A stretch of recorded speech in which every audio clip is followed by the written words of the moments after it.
Selamat datang di ruang antara sadar dan mimpi buruk. Di sini kita tidak hanya mendengarkan cerita, kita merasakan setiap detak jantung yang melambat karena takut dan setiap dingin yang merayap di tulang belakangmu. Malam ini aku akan membawamu ke sebuah rumah tua di pinggiran kota tempat seorang pria muda menemukan bahwa kesepian bukanlah hal terburuk yang bisa menimpanya. Ada sesuatu yang lebih gelap dari malam itu sendiri dan ia sudah menunggu di dalam cermin. Pastikan kamu mengenakan headphone, matikan lampu di kamarmu dan jangan menoleh ke belakang saat kamu mendengar suara itu. Ini adalah kisah bayangan yang selalu mengikutiku. Mari kita mulai perjalanan menuju kegelapan. Hujan turun dengan derasnya malam itu, membasahi aspal jalanan sepi di pinggiran kota. Suara ban mobilku berdecit pelan saat aku membelokkan kendaraan menuju kompleks perumahan tua tempatku menyewa sebuah rumah petak. Lampu jalan di sana sering mati, membuat suasana menjadi lebih suram dan mencekam.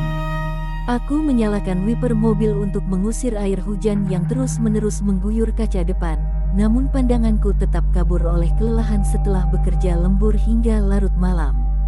Aku mematikan mesin mobil tepat di depan pagar rumah nomor 13. Rumah itu sudah tua, cat dindingnya mengelupas di beberapa bagian, dan halaman depannya ditumbuhi rumput liar yang tinggi. Tidak ada tetangga yang tampak hidup di sekitar sini, seolah-olah seluruh blok ini telah ditinggalkan oleh waktu. Aku mengambil tas kerja dan payung, lalu bergegas masuk ke dalam rumah karena dinginnya udara malam mulai menusuk tulang. Begitu kunci pintu berputar dan pintu kayu berat itu terbuka, aroma apek menyambutku. Itu adalah bau khas rumah kosong yang jarang mendapat sirkulasi udara. Aku menyalakan lampu ruang tamu, namun bola lampu di langit-langit hanya berkedip-kedip lemah sebelum akhirnya menyala dengan cahaya kuning pucat yang tidak cukup untuk menerangi seluruh ruangan. Aku menghela napas panjang, meletakkan tas di atas sofa usang, dan berjalan menuju dapur untuk membuat secangkir kopi panas. Saat menunggu air mendidih, perasaan tidak enak tiba-tiba muncul di dadaku. Perasaan seperti sedang diawasi. Aku menoleh ke belakang, memeriksa lorong gelap yang mengarah ke kamar tidur dan kamar mandi. Tidak ada siapa-siapa di sana. Hanya kegelapan pekat yang diam membisu. Aku mencoba menenangkan diri, menganggap itu hanyalah imajinasiku yang lelah. Namun, ketika aku kembali menghadap kompor, atau sudut mataku menangkap sesuatu. Di ujung lorong, tepat di ambang pintu kamar tidur, ada sesosok bayangan. Jantungku berdegup kencang. Aku memutar tubuh sepenuhnya, menatap lurus ke arah sana. Kosong. Hanya dinding berwarna krem kusam dan pintu kayu yang tertutup rapat. Aku menggosok mataku, berpikir bahwa itu mungkin efek dari kelelahan dan cahaya lampu yang redup. Aku mengambil cangkir kopiku dan berjalan perlahan menuju kamar tidur, berniat untuk segera tidur dan melupakan rasa tidak nyaman ini. Namun, setiap langkah kakiku terasa berat. Udara di dalam rumah terasa semakin dingin, bukan dingin karena AC atau cuaca, melainkan dingin yang menusuk hingga ke sumsum tulang. Saat aku melewati cermin besar di dinding lorong, aku sengaja tidak menoleh. Aku takut melihat pantulan diriku sendiri, atau lebih buruk lagi, melihat sesuatu yang berdiri di belakangku. Aku masuk ke kamar, menutup pintu, dan menguncinya. Kamar itu kecil, hanya berisi sebuah kasur lipat, lemari pakaian tua, dan sebuah meja belajar. Jendela kamar menghadap ke halaman belakang yang gelap gulita. Aku menarik gorden tebal untuk menghalangi pandangan keluar, lalu duduk di tepi kasur. Napasku masih tersengal-sengal. Aku mencoba mengalihkan perhatian dengan membuka ponsel, namun sinyal di sini sangat buruk. Layar ponsel hanya menampilkan ikon pencarian jaringan yang berputar tanpa henti. Frustrasi, aku melempar ponsel ke atas bantal dan berbaring telentang, menatap langit-langit yang retak-retak. Dalam keheningan total, aku mendengar suara itu. Suara kayu yang bergeser. Suaranya berasal dari bawah tempat tidurku. Tubuhku kaku. Aku menahan napas, telingaku pasangkan baik-baik untuk mendengarkan. Mungkin itu hanya tikus, pikirku berusaha rasional. Rumah tua memang rawan hama. Namun, suara itu terdengar lagi, kali ini lebih jelas. Bukan gesekan kecil, melainkan suara seperti seseorang yang sedang merangkak perlahan di atas lantai kayu. Suara itu bergerak dari bawah tempat tidur, menuju ke arah kaki kasur. Aku menarik kakiku cepat-cepat, melipatnya ke dada. Keringat dingin mengalir deras di punggungku. Aku ingin berteriak, namun tenggorokanku terasa tercekat. Aku tidak berani menunduk untuk melihat ke bawah kasur. Naluri purbaku berteriak agar aku tetap diam dan tidak bergerak. Tiba-tiba, suara itu berhenti. Hening kembali menyelimuti kamar. Hanya suara detak jantungku yang terdengar begitu keras di telingaku. Aku menunggu selama beberapa menit, berharap suara itu tidak akan muncul lagi. Setelah merasa agak tenang, aku memberanikan diri untuk menunduk sedikit, mengintip ke sisi kasur. Di sana, di celah antara kasur dan lantai, sepasang mata sedang menatapku. Mata itu hitam pekat, tanpa putih, tanpa iris. Hanya kegelapan absolut yang menatap balik ke arahku. Mulutku terbuka lebar hendak berteriak, namun tidak ada suara yang keluar. Paru-paruku seolah kehilangan udara. Mata itu tidak berkedip, ia hanya menatap, dengan intensitas yang penuh kebencian dan kelaparan. Aku memejamkan mata kuat-kuat, berdoa agar ini semua hanyalah mimpi buruk. Ketika aku membuka mata kembali beberapa detik kemudian, celah itu kosong. Tidak ada mata, tidak ada bayangan. Hanya debu dan kegelapan.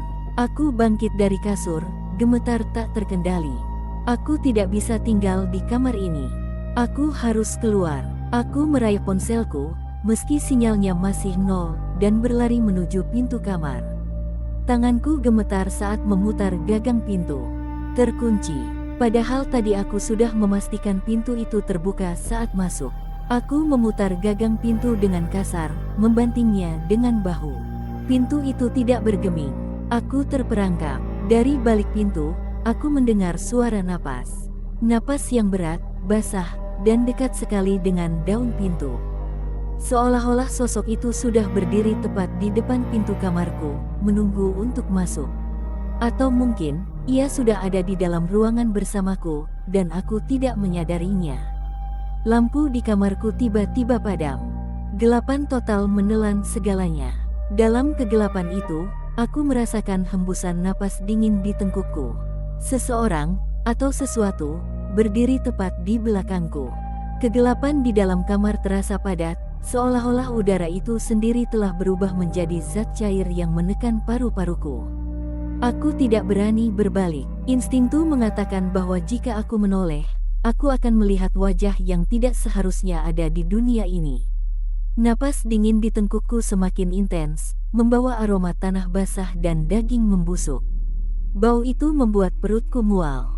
Aku meraba-raba ke samping, mencari saklar lampu atau benda apapun yang bisa kujadikan senjata. Tanganku menyentuh permukaan meja belajar. Di atasnya, ada senter kecil yang biasa kubawa untuk keadaan darurat. Dengan gerakan lambat dan hati-hati, jari-jariku menggenggam senter itu. Sosok di belakangku tidak bergerak. Ia hanya berdiri di sana, mengamati. Aku bisa merasakan tatapannya menembus kulitku, menguliti ketakutanku satu persatu. Dengan segenap keberanian yang tersisa, aku menekan tombol senter dan memutarkan tubuhku sambil mengarahkan cahaya ke belakang. Sinar putih menyilaukan menerobos kegelapan. Tidak ada siapa-siapa di sana. Ruangan kosong. Pintu kamar masih tertutup rapat. Jendela masih tergorden. Tidak ada sosok menyeramkan. Tidak ada monster. Tidak ada hantu. Hanya aku, seorang pria yang gemetar hebat, memegang senter dengan tangan yang lemas. Aku tertawa kecil, suara yang terdengar histeris dan pecah. Ternyata hanya halusinasi. Stres pekerjaan dan kesepian telah memainkan trik kotor pada pikiranku. Aku menurunkan senter, napasku mulai teratur kembali. Aku berjalan menuju pintu, mencoba membukanya lagi. Kali ini, gagang pintu berputar dengan mudah. Pintu terbuka. Aku keluar dari kamar, menuju ruang tamu. Aku butuh cahaya yang lebih terang. Aku butuh kontak dengan dunia luar. Aku menyalakan semua lampu di rumah, namun cahaya mereka tetap redup dan kuning, gagal mengusir rasa dingin yang menempel di kulitku. Aku duduk di sofa, memeluk lututku. Aku memutuskan untuk menunggu sampai pagi. Saat matahari terbit, segala ketakutan ini akan hilang. Aku akan pindah dari rumah ini besok pagi. Aku tidak peduli berapa biaya deposit yang hilang, yang penting aku selamat. Waktu berlalu lambat, jam dinding di dinding berdetak dengan irama yang monoton. Setiap detik terasa seperti 1 jam. Aku mulai mengantuk, kelelahan mental membuat kelopak mataku berat. Aku berjuang untuk tetap sadar, namun akhirnya, kantuk mengalahkan kewaspadaanku. Kepalaku terangguk-angguk, dan aku tertidur pulas di atas sofa. Aku terbangun karena suara ketukan. Suara itu berasal dari jendela ruang tamu. Aku membuka mata, bingung sebentar mengingat di mana aku berada. Cahaya bulan masuk melalui celah gorden, memberikan pencahayaan samar-samar di ruangan. Aku melihat ke arah jendela. Gorden itu tertutup rapat, namun suara ketukan itu terus berlanjut. Lebih keras kali ini. Aku bangkit dari sofa, kakiku masih terasa lemas. Aku berjalan mendekati jendela. Tanganku gemetar saat meraih ujung gorden. Apakah itu angin? Atau cabang pohon? Aku menarik gorden itu sedikit saja, mengintip keluar. Di luar jendela, di tengah hujan yang sudah reda, berdiri sesosok manusia. Itu adalah diriku sendiri. Sosok itu mengenakan pakaian yang sama persis denganku. Wajahnya sama, rambutnya sama, bahkan luka kecil di dagu akibat cukuran pagi hari juga ada di wajahnya. Namun, ekspresi wajah sosok itu berbeda. Ia tersenyum. Senyuman yang lebar, terlalu lebar, hingga menunjukkan gigi-giginya yang tajam dan tidak wajar. Sosok itu mengangkat tangannya dan mengetuk kaca jendela lagi, tepat di depan wajahku. Aku mundur terhuyung-huyung, terjatuh ke belakang. Jantungku berpacu begitu kencang hingga terasa sakit di dada. Itu tidak mungkin. Itu mustahil. Aku melihat ke bawah, memastikan aku masih memiliki tubuh. Ya, aku masih di sini. Lalu siapa yang di luar sana? Sosok di luar jendela itu tidak pergi. Ia tetap berdiri di sana, menatapku melalui kaca.